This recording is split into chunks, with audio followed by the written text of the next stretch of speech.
ایک شبہ لوگ پیش کرتے ہیں کہ قرآن اللہ تعالیٰ کا ایک مکمل ضابطہ حیات ہے، ہر پریشانی کا حل، ہر مشکل کا حل، کسی بھی قسم کے کنفیوژن کا حل صرف قرآن میں ہے۔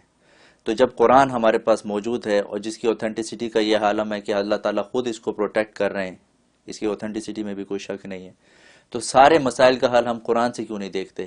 لوگ یہ کہتے ہیں کہ حدیثیں جو ہیں ٹھیک ہے، نبی پاک صلی اللہ علیہ وسلم کے اقوال ہے، لیکن یہ بہت بعد میں لکھے گئے، اس میں انسانی جو ہے کوئی نہ کوئی انٹرفیرنس ہوئی ہے، اس وجہ سے اس میں کوئی نہ کوئی ایرر اور غلطی کا بھی امکان ہے۔ اسی طرح اسلامک ہسٹری سے ہم فائدہ اٹھانے کی کوشش کرتے ہیں، اس میں بھی غلطی کا امکان ہے۔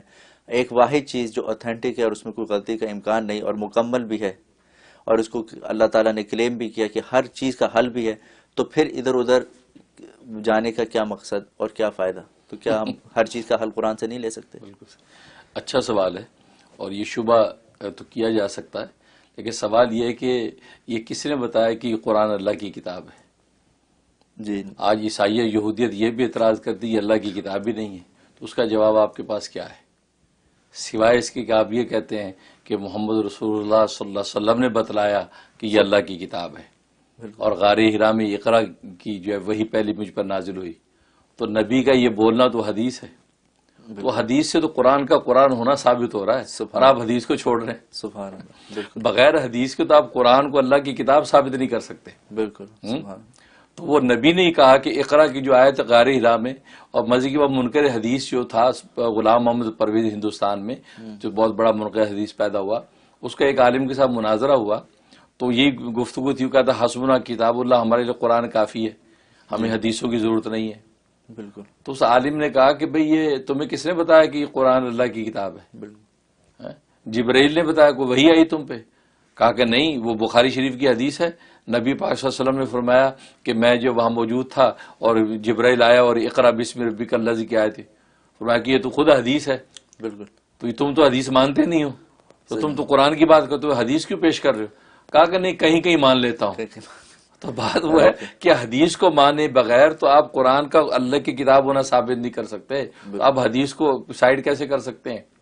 اور یہ امیر شریعت سید عطا اللہ شاہ بخاری رحمۃ اللہ علیہ نے بڑی خوبصورت بات فرمایا کہ یہ تو میاں جی کا کمال ہے، یعنی نبی پاک صلی اللہ علیہ وسلم کو محبت میں میاں جی کہتے تھے، کہ جو میاں جی کا کمال ہے کہ انہوں نے ہمیں بتلا دیا کہ یہ اللہ کا قرآن ہے، یہ میری حدیث ہے، ورنہ ہم نے تو دونوں باتیں ایک ہی منہ سے نکلتے دیکھی ہیں۔ سبحان اللہ، سبحان جس منہ سے قرآن تلاوت ہو رہا ہے اسی منہ سے حدیث بیان ہو رہی ہے، تو دونوں ایک ہی منہ سے نکل رہی ہیں، ایک وقت میں وہ منہ چومنے کے قابل اور دوسرے وقت میں وہ منہ رد کرنے کے قابل ہو گیا۔ یہ کون سی منطق ہے؟ یہ ڈبل سٹینڈرڈ کیسا ہے؟ یہ تو عقل اور آئین کے بھی خلاف ہے۔ لہٰذا یہ کہنا کہ جو قرآن میں ہر چیز کا حل، تو ٹھیک ہے، اگر یہ بات ہے تو میں بھینس کو حلال ثابت کر دیں قرآن سے آپ کہ بھینس کا گوشت حلال ہے، بالکل، بھینس کا دودھ حلال ہے، ساری دنیا بھینس کا دودھ پیتی ہے، بھینس کا گوشت کھاتی ہے، ہم بھی ثابت کر دیں قرآن سے کہ قرآن کی کس آیت سے ثابت ہوا، ٹھیک ہے نا؟ چنے کی دال ہر گھر میں کھائی جا رہی ہے، چنے کی دال حلال ہے، یہ قرآن سے ثابت کر دیں ہمیں، بالکل، ٹھیک ہے۔ اسی طریقے سے جو ہے چائے ہم صبح شام پیتے ہیں، 10 کپ پیتے ہیں، تو چائے حلال ہے، یہ قرآن سے ثابت کر دیں۔ بالکل، تو آپ تو گھر کے کھانے پینے کی چیزیں اس کا ڈائریکٹ حل قرآن سے نکال نہیں سکتے بغیر حدیث کی مدد کے، بغیر اجماع امت کی مدد کے، بغیر قیاس شرعی کی مدد کے۔ تو یہ تو پورا ایک نظام ہے استنباط کا، اس کے بغیر تو آپ چل ہی نہیں سکتے۔ تو آپ کہتے ہیں قرآن کافی ہے، آپ تو دال کو حلال ثابت نہیں کر سکتے۔ اس لیے نبی پاک صلی اللہ علیہ وسلم نے بھی یہ تینوں سورس بیان کیے ہیں۔ پہلا سورس قرآن ہے، قرآن میں مسئلے کا حل نہیں ہے تو حدیث ہے، حدیث میں مسئلے کا حل نہیں تو پھر جو اس کے بعد قیاس ہے۔ اور چنانچہ معاذ بن جبل رضی اللہ تعالیٰ عنہ جو ایک صحابی ہیں، ان کو گورنر بنا کے جب یمن کی طرف آپ نے بھیجا تو آپ نے یہ سوال کیا چلتے چلتے ان کے ساتھ، کہا کہ وہ تم فیصلے کیسے کرو گے؟ وہاں جب لوگ مسائل پوچھیں گے فیصلے کرو کیسے کرو گے، تو فرمایا بکتاب اللہ تعالی، میں اللہ کی کتاب سے فیصلہ کروں گا، تو مطلب قرآن سے دوں گا۔ آپ نے فرمایا فَإِن لَمْ تَجِدْ فِيهِ، اگر اللہ کے قرآن میں اس کا حکم نہ ہوا تو یہ نبی کا یہ سوال کرنا بتاتا ہے کہ ہر سوال کا جواب قرآن میں ڈائریکٹ آپ کو نہیں ملے گا۔ سبحان اللہ، نبی کا سوال بتا رہا ہے کہ نبی کو اور تعلیم کر دینا چاہتے ہیں، تو انہوں نے کہا بسنتی رسول اللہ صلی اللہ علیہ وسلم، میں نبی کی سنت سے پھر جواب ڈھونڈوں گا۔ بالکل، پھر آپ نے فرمایا فَإِن لَمْ تَجِدْ فِيهَا، اگر میری سنت میں بھی وہ جواب نہ ملا تو بالکل، معلوم ہوا کہ ایسے مسائل ہوں گے کہ جو نبی کی سنت اور حدیث میں بھی نہیں ہوں گے۔ چنانچہ بھینس حلال ہے یہ نبی کی کسی حدیث میں ثابت نہیں، بھینس کا دودھ حلال ہے کسی حدیث میں نہیں، چنے کی دال یہ چائے حلال ہے کسی حدیث میں نہیں ہے۔ جو حدیث کا دعویٰ کرنے والا تو بتا دے ہمیں، تو معلوم کہ نہ قرآن میں ہے نہ حدیث میں۔ اب نبی نے پوچھا کہ سنت میں نہ ملا، تو اب انہوں نے تیسری بات کی، تیسرا سورس بیان کیا، اجتہد برائیی، میں اپنی رائے سے اجتہاد کروں گا، مطلب قرآن میں غور و فکر کروں گا، حدیث میں غور و فکر کروں گا، اس میں سے میں قیاس کر کے شرعی طور پہ فیصلہ نکالوں گا، تو اپنا اجتہاد کروں گا۔ یعنی مجتہد کی اہمیت بتا دی، جس کو فقہ کہتے ہیں، تو فقہ اسلامی کے ذریعے سے باقی مسائل کو حل کروں گا۔ تو یہ اسی بھینس کا حلال ہونا، دودھ کا حلال ہونا، گوشت کا حلال ہونا، چنے کی دال کا حلال ہونا، چائے کا حلال ہونا، یہ سب جو ہے یہ فقہ اسلامی سے ثابت ہوا، ورنہ اکیلی قرآن حدیث کے سورس کو لے لیں تو اس کا جواب وہاں بھی نہیں ہے۔ تو نبی نے جب یہ بات سنی، ان کی تیسری بات کہ اجتہد برائیی، کہ میں اپنی رائے سے اجتہاد کروں گا، تو نبی پاک صلی اللہ علیہ وسلم کا چہرہ خوشی سے دمدما گیا اور فرمایا کہ الحمدللہ الذی، کہ شکر ہے اللہ تیرا کہ تو نے میرے یعنی اپنے رسول کے قاصد کو یہ توفیق بخشی کہ وہ بالکل رائے حق پر چلا، اس نے حق کو پا لیا۔ سبحان اللہ۔ تو معلوم ہوا کہ یہ جو ہے یہ پروسیس ہے۔ یہ کہنا کہ جی قرآن سے سارے حل، قرآن سے میں نے بتا قرآن سے ابدال حلال نہیں کر سکتے۔ تو معلوم ہوا کہ آپ کو قرآن، پھر سنت، پھر اجماع امت، پھر قیاس شرعی، یہ چار سورس لے کر اب آپ کو دنیا کے مسائل حل کرنے پڑیں گے، اور اسی طرح ہم حل کرتے ہیں۔ جو مسئلہ قرآن سے ہم قرآن سے لیتے ہیں، ہم قیاس نہیں کرتے۔ جو حدیث میں حدیث سے لیتے ہیں اس میں کوئی اجتہاد نہیں کرتے، اس میں نبی کی بات۔ لیکن جو دونوں میں نہیں ہے اس میں ہم اجماع امت دیکھتے ہیں کہ صحابہ کا، علماء کا، فقہا کا اجماع ہے کوئی، وہ اجماع سے ہمیں پتہ چل جاتا ہے۔ اجماع بھی پھر قیاس کی ضرورت ہے تو قیاسی شرعی کرتے ہیں، تو قیاسی شرعی کر کے پھر اس کی علت نکال کے فیصلہ کرتے ہیں۔ تو اس لیے جو ہے یہ کہنا کہ قرآن میں ہر چیز کا حل ہے، یہ بہت جو ہے وہ ناسمجھی کی بات ہے۔ یہ چاروں دلائل شریعہ کو لے کر ہی آپ دنیا کے اور امت کے مسائل کو حل کر سکتے ہیں۔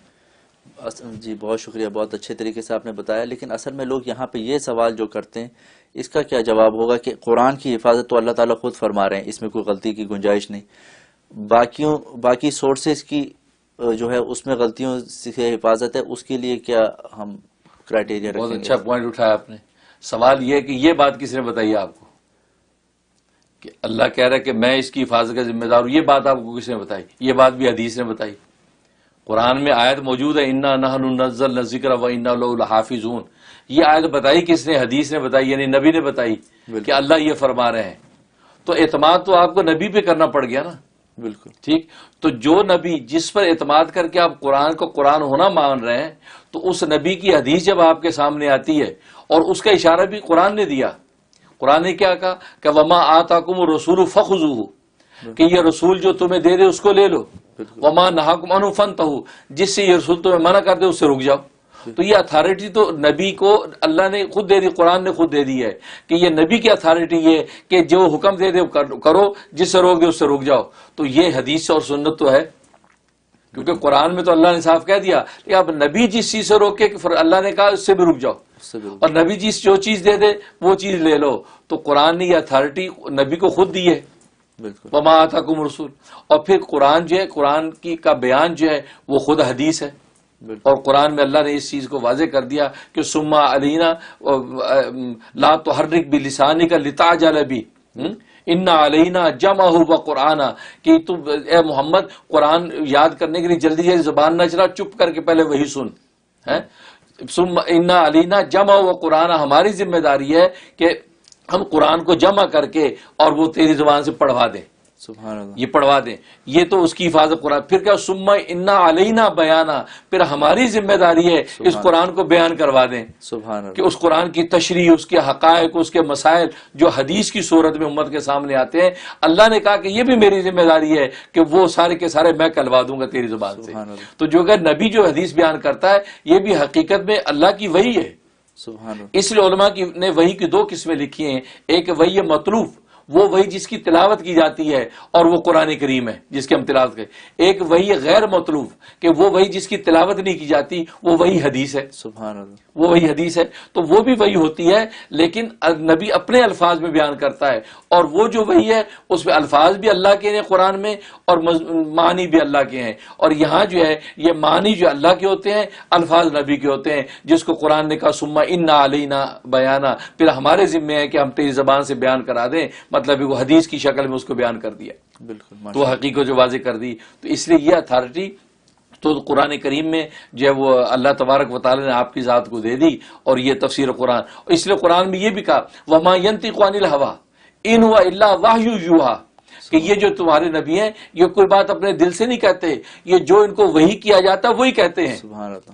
لہذا جو حدیث میں اگر بیان کر رہے ہیں تو حقیقت میں وہی الہی ہے وہ کو جو بیان ہوئی، اور اس کی ذمہ داری حفاظت کی بھی قرآن نے کہا کہ ثم ان علینا بیانا، ہماری ذمہ داری اس کو بیان کرا دینا. تو معلوم ہے کہ وہ بھی محفوظ، تو قرآن بھی محفوظ، حدیث بھی محفوظ. تو لہذا اور پھر حدیث سے آگے جو مسائل شرعی نکلیں گے وہ بھی محفوظ. تو دین پورا محفوظ ہے، اور پورے محفوظ دین ہی سے آپ امت کے مسائل حل کر سکتے ہیں. کسی ایک کونے خدرے کو لے کے حل نہیں کر سکتے، بلکہ پورا لے کے چلیں گے تو پورے مسائل حل ہوں گے. ویڈیو کے نیچے سبسکرائب کے بٹن پہ کلک کریں، بیل کے آئیکن پہ کلک کیجئے تاکہ ہر نئی ویڈیو کی نوٹیفیکیشن آپ کو مل جائے.